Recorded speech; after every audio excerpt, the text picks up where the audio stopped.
Hola a todos, buenos días, soy el pastor Juan Navarro y les voy a dar un resumen de la clase de primeros pasos de la historia de las escrituras donde nos encontramos ahora mismo. Para los que no hayan podido venir, se hayan perdido algunas clases, les voy a hacer un resumen un poco rápido de todo lo que hemos visto hasta ahora. Ya saben que estamos viendo desde Génesis hasta Apocalipsis, toda la Biblia, como en unos 4 meses, para que nos hagamos una idea de la narrativa de las escrituras y para que veamos una imagen, por así decir, desde arriba, para ver toda la perspectiva de estas escrituras. Entonces, empezamos la clase diciendo que, como digo, esto nos da una perspectiva desde arriba. Como vemos aquí, vemos el laberinto por completo, pero hay veces que cuando estamos leyendo la Biblia nos sentimos que estamos dentro del laberinto y no podemos verlo todo. Entonces, esta clase lo que hace es construir estos puentes que nos ayudan a ver la historia por completo. Ya le digo que voy a ir muy rápido en el resumen. Esto es la estructura de los libros del Antiguo Testamento y de los libros del Nuevo Testamento. Hablábamos de que teníamos 5 libros del Pentateuco, 12 libros de historia, 5 de poesía, 5 profetas mayores, 12 profetas menores.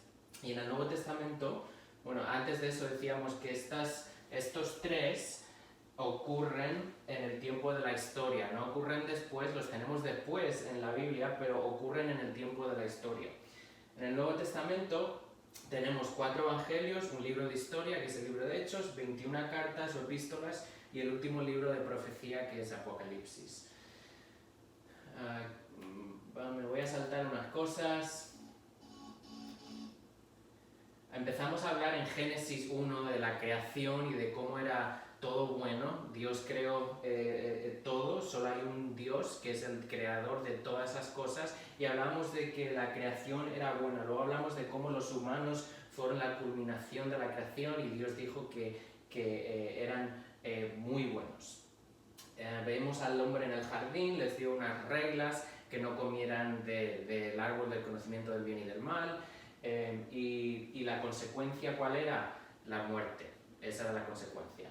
Y luego vimos cómo algo pasó. Sabemos que Adán y Eva desobedecieron, que comieron del fruto del árbol que Dios les había dicho que no comieran. Vemos que hay una serpiente que es la que les engaña, les está metiendo dudas a Adán y Eva en la cabeza, y vemos como al final sabemos que ellos pecan y el pecado entra en el mundo a través de Adán y Eva. Y vemos como en Génesis 3 hay unas consecuencias que son las maldiciones que vienen por el pecado, y desde ahí viene la muerte, porque donde hay pecado hay muerte. Pero vemos como en Génesis 3:15 hay un destello de esperanza que llamamos es el protoevangelio. El protoevangelio, que es la primera mención del evangelio en la Biblia. Génesis 3:15. Y vemos cómo hay como la simiente de la mujer, nos dice el Génesis 3:15, va a venir a aplastar la cabeza de la serpiente. Y nos dice que la serpiente le va a herir en el talón a la simiente de la mujer.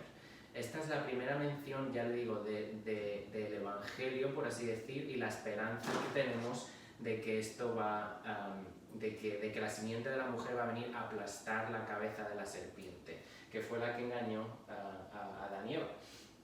Hablamos de Génesis, no me voy a meter aquí porque ya les digo, es un resumen rápido, pero hablamos de Génesis 4, 5, del 6 al 9, del 10 al 11. El resumen de esto es que sigue habiendo pecado y que la gente se sigue muriendo. ¿Por qué? Porque donde hay pecado hay muerte. Seguimos hablando de la esperanza, otra vez, del protoevangelio. Y ya llegamos a la solución. Dios tiene una solución al problema del pecado, que empieza en Génesis 3. La solución es que Dios es un Dios de pactos. Empezamos a ver la historia de Abraham en Génesis 3 y cómo Dios hace un pacto incondicional con Abraham y le promete que le va a dar una nación, una tierra y una bendición mundial a través de él y de su descendencia. Vemos cómo a través de Génesis, a lo largo de Génesis, vemos cómo estas promesas se van repitiendo a los descendientes de Abraham. Vemos cómo se repiten a Isaac, a Esaú, a Jacob, a José. Vemos cómo Dios es fiel y va a cumplir su palabra, y estas promesas del pacto incondicional de Abraham que vemos en Génesis 12 lo va repitiendo de generación a generación. Después nos vamos a Éxodo. Llegamos a Éxodo, y en Éxodo vemos cómo el pueblo de Abraham ya son una etnia distinguida, como pone ahí, pero son un pueblo que todavía no tiene ni tierra, porque no han llegado a esa tierra prometida, ni ley. Entonces, en Éxodo, con Moisés como el líder de Israel en ese momento, vamos a ver cómo Dios les saca de Egipto con todas las plagas y toda esa historia que ya se la saben seguramente, y cómo en Éxodo vamos a ver cómo Dios le da la ley a su pueblo. Y este pueblo otra vez se está dirigiendo a la tierra prometida que le había prometido a Abraham en Génesis 12. En Levítico vemos cómo Dios les da el sistema de sacrificios al pueblo de Israel. Están todavía dirigiéndose a la tierra prometida, y Dios en su misericordia y en su gracia les da un sistema temporal para lidiar con el problema del pecado, y es este sistema de sacrificios. En Números vemos como todavía se están dirigiendo a la tierra prometida, y Dios demanda que hagan un censo para contar a la gente, para contar al pueblo, antes de entrar a conquistar a la tierra prometida.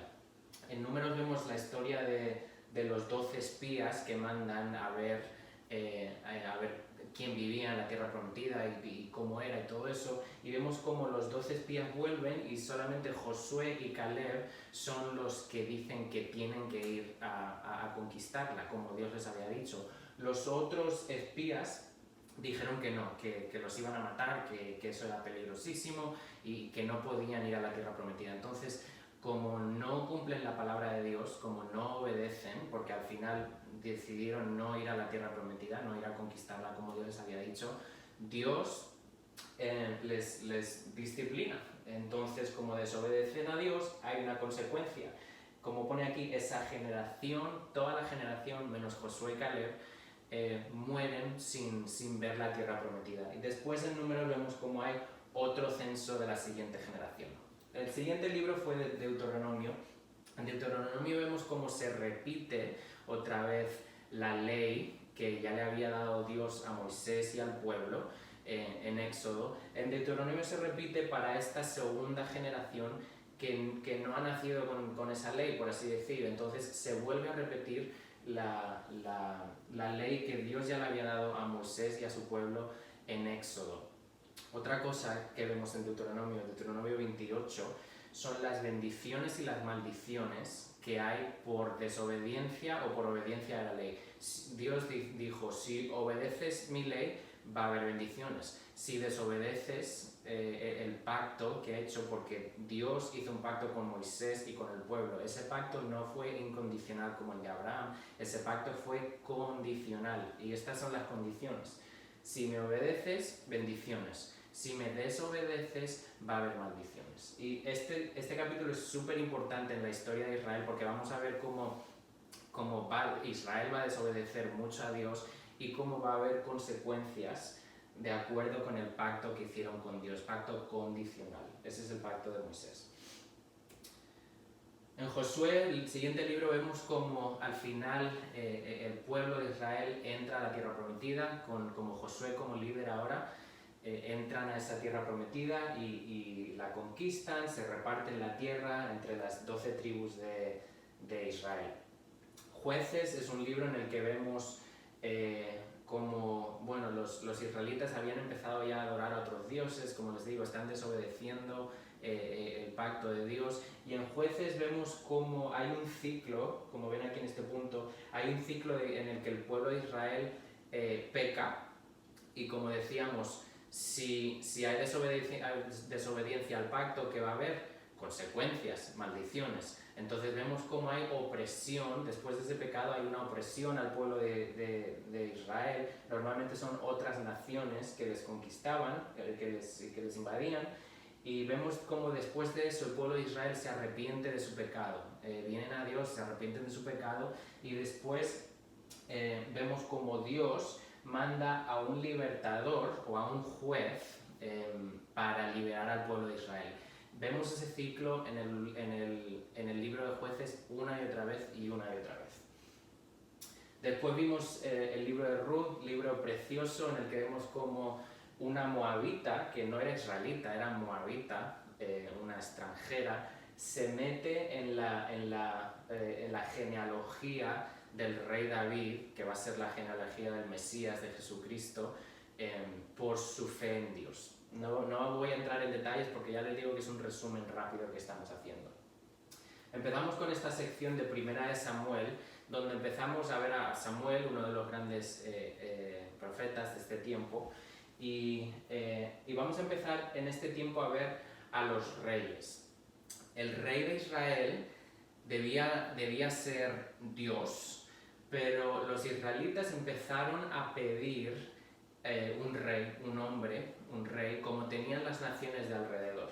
Entonces empezamos a ver a Saúl como es el primer rey de Israel. El pueblo lo pide y Dios al final les dice, ok, estás pidiendo un rey, aquí si quieres un rey vas a tener un rey, y el pueblo escoge a Saúl. ¿Por qué escogen a Saúl? Porque es alto y guapo y fuerte y se ve como un rey. Por eso es lo que porque escogen a Saúl. Al principio Saúl empieza a ser bueno, humilde, pero cuanto más vamos leyendo la historia de Saúl, más va para abajo, más va pecando y al final la cosa termina fatal. Y Dios termina rechazando a Saúl. El siguiente de los reyes sabemos que va a ser David. David, a diferencia de Saúl, no fue escogido por el pueblo. David no era fuerte, alto y guapo y se veía como rey. David era un pastor pequeñito, pero David tenía un corazón conforme al corazón de Dios. Entonces fue Dios el que escogió a David para ser el siguiente rey de Israel. Esto aquí, Segunda de Samuel, capítulo muy importante. Hablamos de el pacto incondicional que hace Dios con David. El primer pacto del que hablamos era el pacto incondicional que Dios hizo con Abraham. Después teníamos el pacto condicional que hizo Dios con Moisés y con el pueblo de Israel. Ahora tenemos Segunda de Samuel, pacto incondicional que Dios hace con David. Le promete unas cosas también. Le promete que va a tener una casa, un descendiente que va a tener un reino eterno. Este es un pacto súper importante porque ya nos está dando destellos, por así decir, del Mesías que va a venir y va a reinar por la eternidad. Segunda de Samuel 7, el pacto incondicional de David. Después hablamos de los libros de poesía, hablamos de los salmos de lamento, de alabanza, proverbios y de otros libros como Job, Eclesiastés, Cantar de los Cantares. Esto me lo voy a saltar porque no tenemos tiempo en el resumen. Y vamos a llegar a... Bueno, me voy a parar aquí. Hasta ahora hemos visto cómo estas son las cosas que sabemos sobre Dios. Dios es creador, hay que tener temor de Dios y adorarle, y Dios siempre cumple sus pactos, Dios siempre es fiel. Eso es lo que sabemos de Dios. ¿Qué sabemos sobre los hombres? Somos pecadores, rompemos el pacto, somos necesitados y solo somos sabios si tememos y adoramos al Señor. Vamos a seguir. Después de ver los libros de poesía, vemos como el reino de Israel estaba unido bajo el reinado de David, primero de Saúl, después de David y luego vino Salomón. Hablamos aquí más o menos de la historia de Saúl y de cómo termina mal, me la voy a saltar. Luego hablamos otra vez de David, y de cómo llega a ser el rey, cómo David peca también, hablamos de cómo a pesar de su pecado, David confesó su pecado. No intentó esconderlo como Saúl hizo, sino que David con humildad confesó su pecado. Y por eso veíamos la diferencia entre Saúl y David, aunque los dos fueran pecadores. Después de David tenemos al hijo de David, que es Salomón. Salomón construyó el templo que David había querido construir para Dios, pero Dios le dijo que no iba a ser David, que iba a ser su hijo el que lo iba a construir. Entonces hablamos de Salomón y de cómo Salomón construyó el templo. Salomón sabemos que fue un hombre muy sabio, nos dice la palabra, pero también vemos como hizo muchas cosas que no eran tan sabias, por así decir. Entonces estuvimos hablando de cómo Salomón fue sabio, pero no en todas las áreas de la vida. Fue sabio en administrar justicia. Él tenía sabiduría en cómo reinar, por así decir, en cómo ser un político, un rey. Pero en cuanto al pacto de Dios, Salomón no fue tan sabio, porque vemos como la cosa terminó mal por su desobediencia. Después de Salomón vemos como el reino se divide.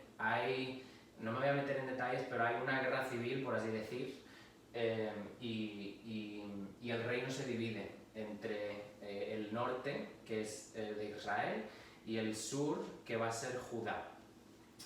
En Israel va a haber 10 de las tribus se quedan en Israel, 2 de las tribus se quedan en Judá, la capital en Israel es Samaria.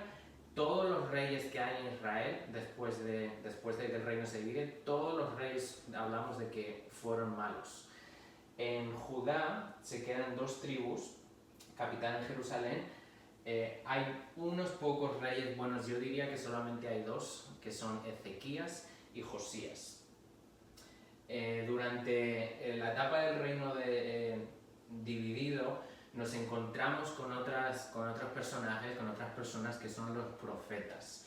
Los profetas tienen básicamente un mensaje. Le decían al pueblo que se arrepintieran de su desobediencia al pacto y de sus pecados. Los profetas anunciaban el juicio al que se iban a enfrentar, al que el pueblo se iba a enfrentar, pero siempre les recordaban al pueblo del amor y la misericordia de Dios. O sea que siempre, aunque anunciaban el juicio y les decían que se arrepintieran, nunca se olvidaban de ese amor y de esa fidelidad y misericordia de Dios. Después vimos como tanto Israel como Judá son conquistados otra vez por su desobediencia, y va a haber maldiciones, y va a haber consecuencias. Entonces, una de ellas es que son llevados al cautiverio. Es la peor consecuencia, por así decir. Vimos cómo Israel fue conquistada en el 722 a.C. por Asiria, y Judá fue conquistada en el 586 por Babilonia. Leímos cómo cae Israel, cómo cae Judá, lo pueden leer en su casa. Los profetas, hablamos de que había profetas que profetizaron antes del exilio, durante el tiempo del juicio, y vemos profetas que hay después del exilio. Vimos todo un cuadro que les hice aquí con todos los reyes y los profetas y a qué nación estaban dirigiéndose, si a Israel o a Judá. Me voy a saltar esto también. Y esto también me lo salto. Hasta aquí. Los profetas, otra vez, su mensaje era: arrepiéntanse, va a venir juicio, van a sufrir las consecuencias de su pecado, de su desobediencia, pero Dios les sigue amando, Dios no se va a retractar de su palabra, Dios es fiel y Dios tiene unos pactos incondicionales que Él ha prometido que Él va a cumplir. Los pactos hasta ahora, otra vez, Abraham en Génesis 12, pacto incondicional; pacto con Moisés en Éxodo, condicional, otra vez condiciones: si me obedeces, bendiciones; si me desobedeces, maldiciones. El pacto de David que acabamos de ver en 2 Samuel 7, que le prometía ese descendiente que va a reinar por la eternidad. Uy, se me apagó la televisión. Un momento.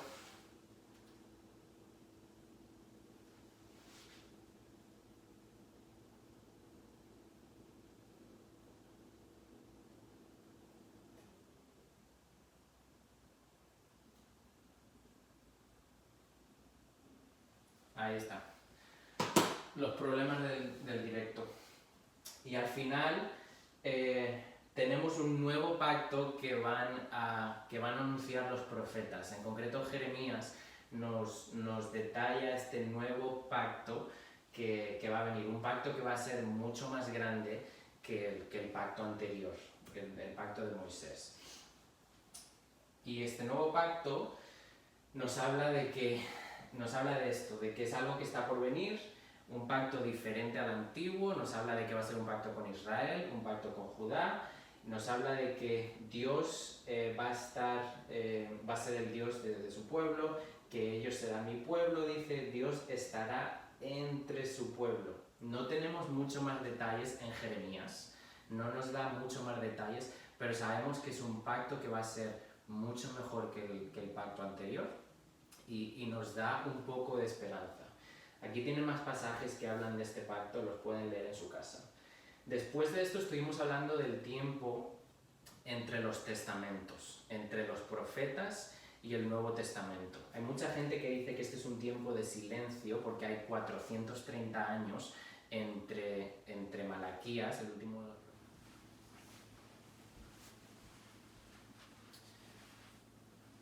Hay mucha gente que piensa que entre Malaquías, el último libro del Antiguo Testamento, y el Nuevo Testamento hubo un tiempo de silencio. ¿Por qué? Porque entre Malaquías y el Nuevo Testamento, los Evangelios, tenemos 430 años, pero esos 430 años no fueron de silencio. Dios estuvo preparando el camino, moviendo incluso imperios para preparar el camino para el Mesías. Vemos como en este tiempo, entre los dos testamentos, hay gente, judíos, que habían sido llevados al cautiverio, que estaban viviendo en Babilonia, en Asiria, en otros lugares. Vemos cómo vuelven algunos a la tierra prometida en el regreso con Zorobabel, Nehemías, Esdras, vemos alguno de esos en las Escrituras. Vemos cómo se construye un pequeño templo en este tiempo. El templo de Salomón había sido destruido, así que construyen un pequeño templo, pero el sacerdocio sigue siendo corrupto, sigue habiendo injusticia social, así que eso no ha cambiado mucho. Tenemos también un problema de que no hay un rey de la línea de David. La gente de aquella época pensaba, bueno, Dios va a cumplir su promesa, nos va a liberar, va a venir un rey que va a reinar por la eternidad. Pero no había rey en aquella época. De hecho, Persia estaba reinando en aquel tiempo. Y hablando de Persia, en este tiempo hay cambios de imperios. Hemos hablado de Asiria, de Babilonia, de Persia. Después de Persia llegó el imperio heleno, el imperio griego, con Alejandro Magno. El griego se estableció como idioma en toda esa área. Después de Grecia tenemos el imperio romano. En el 63 a.C. Roma conquista Jerusalén. Con los romanos vienen muchos avances como monedas, como las carreteras y los puertos y otras cosas. Vemos cómo empiezan a aparecer nuevos términos. Si abres el Nuevo Testamento, vas a empezar a ver nuevos términos que en el Antiguo Testamento no teníamos, como sinagoga, como rabino, como la Torá. Estos términos surgen en este tiempo entre los testamentos. ¿Por qué? Porque los judíos que estaban en la diáspora es la gente, los judíos que estaban viviendo fuera de Israel, fuera de la tierra prometida, esa era la diáspora. Entonces, como no tenían un templo, se reunían ¿dónde? En las sinagogas. ¿Y se reunían para hacer qué? Para estudiar la Torá, la ley. ¿Y quién la enseñaba? Los rabinos. El siguiente mapa muestra el Imperio Romano, cómo lo ocupaba casi todo. Y este mapa, no sé si se ve bien desde casa, pero estos puntos negros representan una sinagoga, representan donde había una comunidad de judíos que se juntaba en esa sinagoga. Y ven cómo la diáspora se esparce por todo este espacio. Hay otros términos como los temerosos de Dios, los prosélitos, que me los voy a saltar en este resumen. Lo que quiero que vean es que la gente todavía seguía con esta esperanza de un Mesías que iba a venir, que les iba a liberar, que iba a arreglar la situación. Lo que querían era, como pone aquí, una esperanza militar. Estaban esperando a un Mesías que viniese a darle lo suyo a los romanos, a darle lo que se merecía y a liberar al pueblo judío. Esa es la esperanza que muchos tienen. Pero sí que sigue habiendo un remanente justo y un remanente fiel en esta época. Y lo último con lo que quiero que nos quedemos es con el profeta Malaquías. Profetiza en su libro que va a venir un mensajero en el poder de Elías, uno de los profetas del Antiguo Testamento, o sea que va a venir en el poder de Elías a preparar el camino para el Mesías. Así es como termina Malaquías. ¿Cómo empieza el Nuevo Testamento? Con Juan el Bautista. El Antiguo Testamento termina con la promesa de este mensajero que va a preparar el camino. El Nuevo Testamento empieza con Juan el Bautista. ¿Qué va a hacer Juan el Bautista? Preparar el camino ¿para quién? Para el rey. Entonces, en el Nuevo Testamento sabemos que empieza con los evangelios, Mateo, Marcos, Lucas y Juan. ¿De qué nos hablan los evangelios? De la vida de Jesucristo. Jesucristo, ¿quién es? El Mesías. En Mateo 1 vemos el nacimiento de Jesucristo y no me voy a centrar en eso otra vez porque esto es un resumen. Vimos como cada evangelio nos habla de una faceta de Jesucristo. Mateo lo describe como rey, Marcos como siervo, Lucas como hombre y Juan como Dios. Es el rey que vino como siervo y Jesucristo es completamente hombre, completamente Dios. ¿De qué habló Jesucristo en esta tierra? Jesucristo vino para llamar a la gente al reino de Dios. Él dijo que Él era Dios y que había venido aquí para morir por los pecados de las personas y que poniendo nuestra confianza en Él, arrepintiéndonos de nuestros pecados, poniéndonos nuestra confianza en Él, es que tenemos acceso a este reino de Dios. Sabemos que Jesús vino a esta tierra, vivió una vida perfecta, sin pecado, fue el sacrificio perfecto por nuestros pecados, fue crucificado, murió y resucitó a los 3 días probando que era Dios y después ascendió a la diestra del Padre. Pero antes de ascender dejó a los discípulos con una cosa, con la gran comisión. ¿Qué es la gran comisión? Jesús le dijo a sus discípulos que tenían un trabajo que hacer, tenían que hacer discípulos de todas las naciones, bautizándolos en el nombre del Padre, del Hijo, del Espíritu Santo, enseñándoles todo lo que habían aprendido de Él. Después de los evangelios tenemos el libro de Hechos. En el libro de Hechos vemos como la iglesia, después de que Jesús se haya ido, la iglesia empieza a crecer. Y les quiero dejar con un resumen del libro de Hechos que está aquí. El resumen es que el rey ha llegado, Jesucristo ha llegado ya a esta tierra, pero el rey se va a ir, como les dijo Jesucristo, se iba a ir y cuando resucitó y después ascendió, se fue, pero dijo que iba a volver, Jesucristo va a volver. ¿Cuál es nuestro deber como discípulos? Ser testigos. Nuestro deber otra vez es esta gran comisión de pasar este mensaje, pasar este evangelio y discipular a otras personas. Ese es el resumen que les quiero hacer. Hay otros pasajes esenciales que vimos en Hechos, pero esto también me lo voy a saltar en el día de hoy. Hoy quiero que hablemos, la clase de hoy, quiero que hablemos de las creencias y la práctica de los cristianos del primer siglo, de los cristianos de aquella época. Si nos vamos a Hechos capítulo 2, en Hechos capítulo 2 vamos a ver qué hacía la iglesia, o qué hacían los creyentes de aquella época. Quiero que vayamos a Hechos capítulo 2, versículos 42 al 47. Y dice así, 42 al 47. Dice: Se mantenían firmes en la enseñanza de los apóstoles, en la comunión, en el partimiento del pan y en la oración. Todos estaban asombrados por los muchos prodigios y señales que realizaban los apóstoles. Todos los creyentes estaban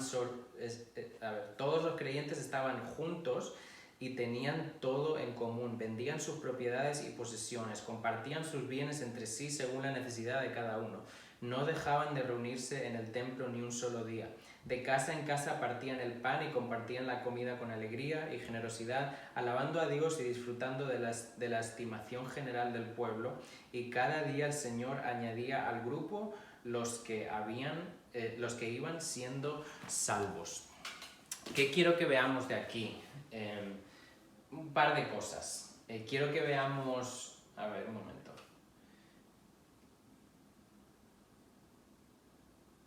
Ya. Quiero que nos acordemos de lo que está pasando aquí. La narrativa nos está contando cómo Jesús, después de que asciende al cielo, vemos después en Hechos que el Espíritu Santo desciende, que hay gente que está poniendo su fe en Jesucristo, y entonces vemos después en Hechos aquí cómo vemos lo que los creyentes de aquella época creían y lo que los creyentes de aquella época hacían. ¿Y qué nos está diciendo este pasaje? Nos dice que los creyentes se mantenían firmes. ¿Firmes en qué? Nos dice después, en la enseñanza de los apóstoles. ¿Cuál era la enseñanza de los apóstoles?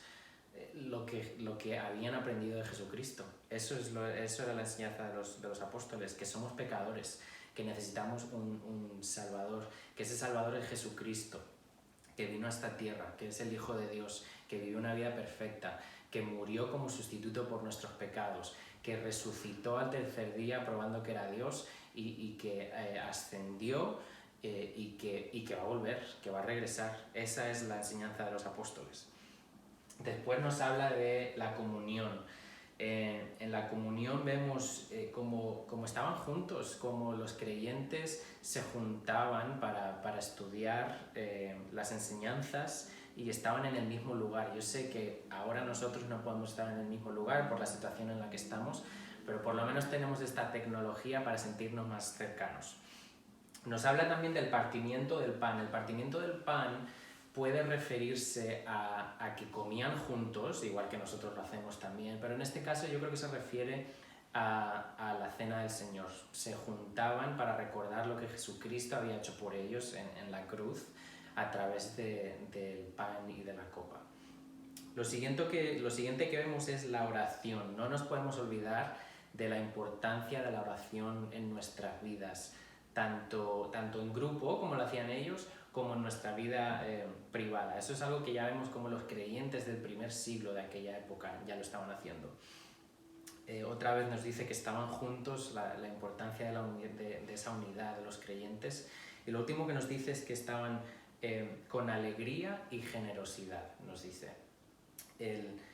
Esta comunidad, esta unidad, esta alegría, generosidad, esos son frutos del Espíritu. Como creyentes tenemos que ser caracterizados por eso. El gozo tiene que ser una de nuestras principales características como personas. Y no estoy diciendo que no podamos estar tristes alguna vez, pero como creyentes, otra vez, tenemos que mostrar esos frutos del Espíritu.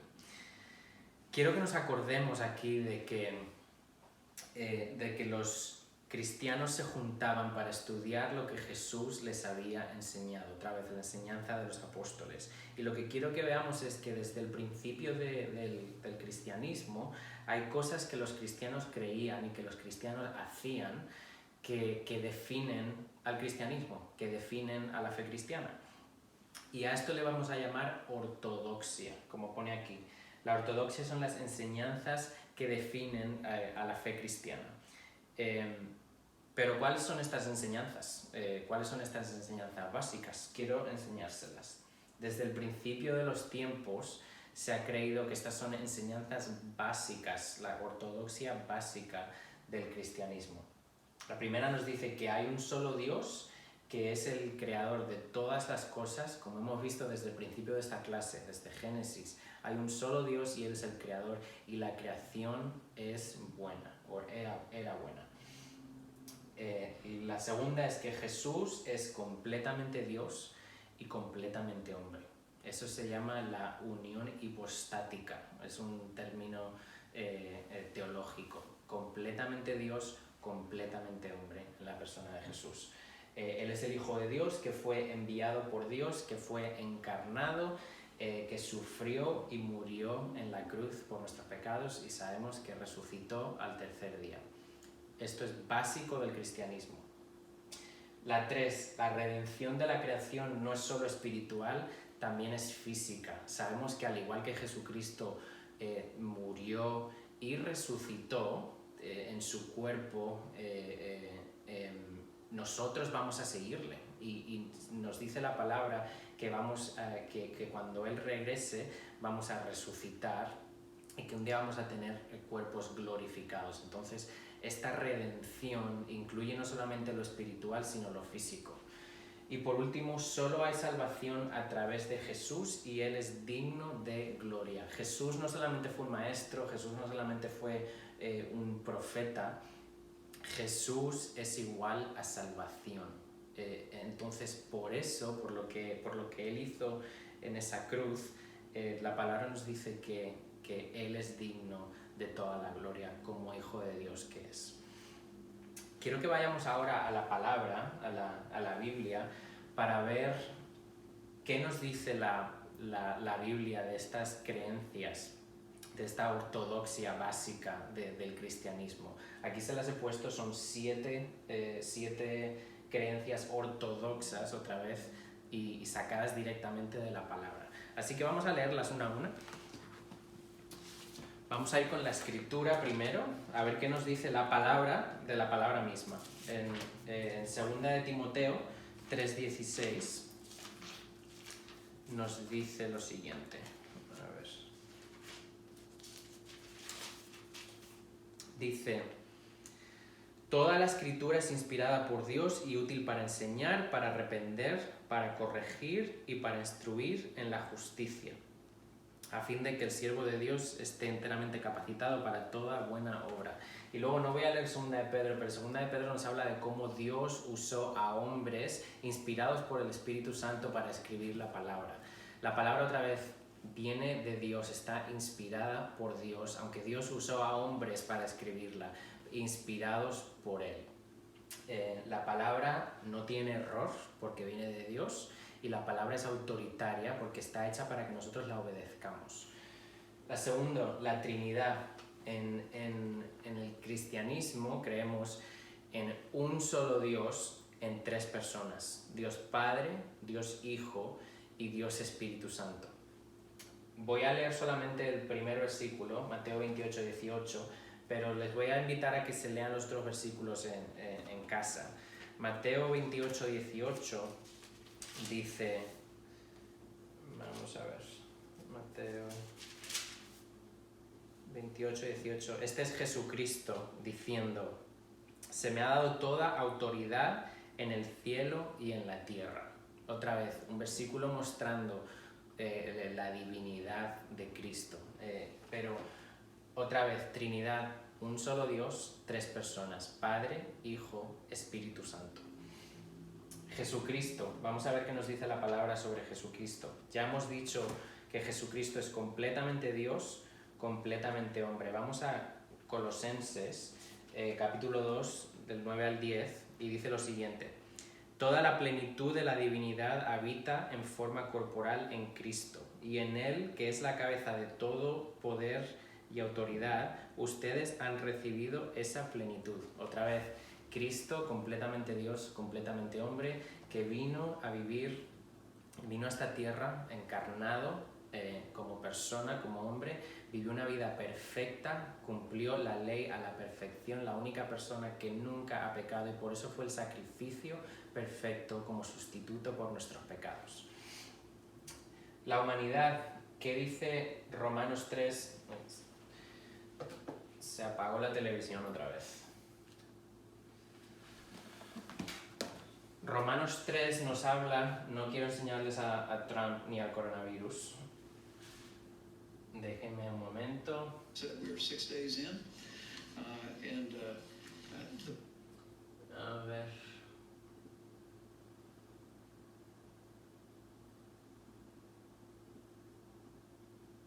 Ay. Esto es nuevo para todos. No he hecho esto nunca con la televisión y por eso se apaga, se enciende a veces y tenemos que lidiar con ello. La humanidad, como decíamos, Romanos 3 nos habla de que la humanidad, de que somos pecadores, y de que necesitamos un Salvador. Romanos 3, lo voy a leer rápidamente, del 10 al 19 dice lo siguiente: no hay un solo justo, ni siquiera uno. No hay nadie que entienda, nadie que busque a Dios. Todos se han descarriado, a una se han corrompido. No hay nadie que haga lo bueno, no hay uno solo. Su garganta es un sepulcro abierto, con su lengua profieren engaños, veneno de víbora hay en sus labios. No voy a seguir, pero con esto léanselo en su casa hasta el versículo 19. No hay ni una sola persona justa, así que necesitamos a un Salvador que nos haga justos a nosotros. Número 5, expiación. Primera de Corintios 15 del 1 al 3. Dice así: ahora, hermanos, quiero recordarles el evangelio que les prediqué, el mismo que recibieron y en el cual se mantienen firmes. Mediante este evangelio son salvos si se aferran a la palabra que les prediqué.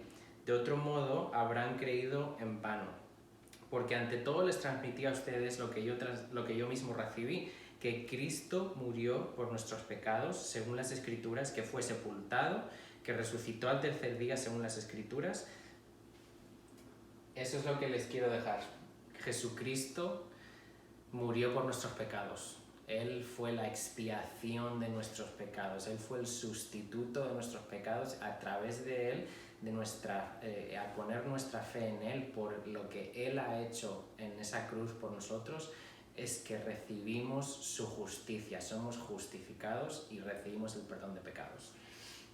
La 6, la salvación, Efesios. Este es un pasaje súper famoso. Efesios capítulo 2, versículos 8 al 9, dice así: porque por gracia ustedes han sido salvos mediante la fe. Esto no procede de ustedes, sino que es el regalo de Dios, no por obras para que nadie se jacte. Otra vez, la salvación es por gracia a través de la fe en Jesucristo, por lo que Él ha hecho. Esto no es por obras. Nosotros no podemos hacer absolutamente nada para ganarnos la salvación. Jesucristo lo ha hecho todo ya. Lo único que hacemos es poner nuestra fe en Jesucristo. Pero esto de la salvación es un regalo de Dios que se nos da a través de la fe en Jesucristo. Nosotros no podemos hacer nada para salvarnos a nosotros mismos. Ninguna obra te va a salvar, solo tu fe en Jesucristo. Y por último, el regreso de Cristo. Vamos a Hechos capítulo 1, 10 y 11.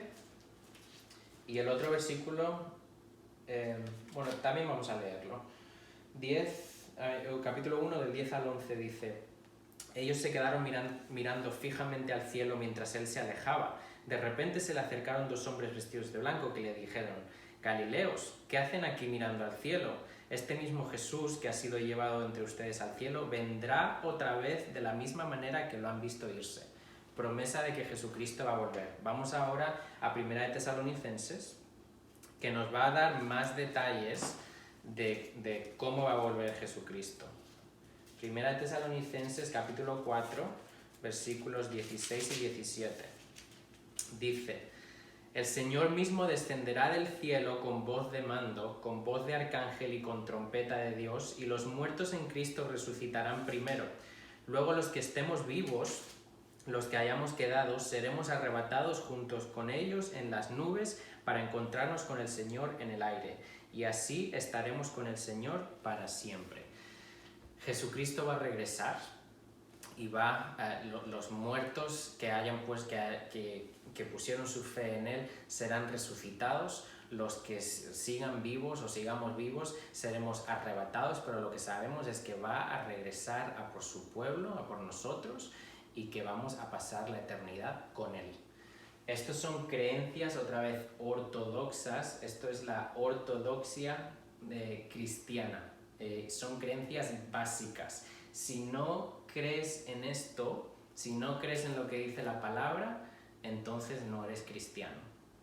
La ortodoxia es las creencias básicas cristianas. ¿Qué vamos a ver la semana que viene? Hoy vimos la ortodoxia, la semana que viene vamos a ver la ortopraxia o la ortopráctica.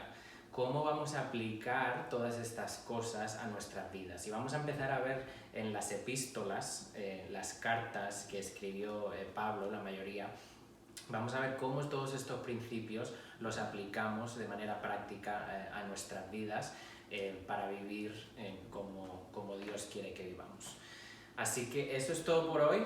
Solamente vamos a orar y nos vemos otra vez por vídeo, por Facebook, por YouTube la semana que viene. Oremos. Señor, damos muchas gracias por tu palabra, por cómo te has revelado a través de ella, por cómo nos muestras a través de ella a Jesucristo, lo que Él hizo por nosotros. Gracias por el regalo de la salvación y gracias por haberlo hecho tú todo ya. Nosotros no podemos hacer nada, tú lo hiciste todo al mandar a tu Hijo, su sacrificio en la cruz. Nosotros solamente nos rendimos a Él, ponemos nuestra fe y nuestra confianza en Él.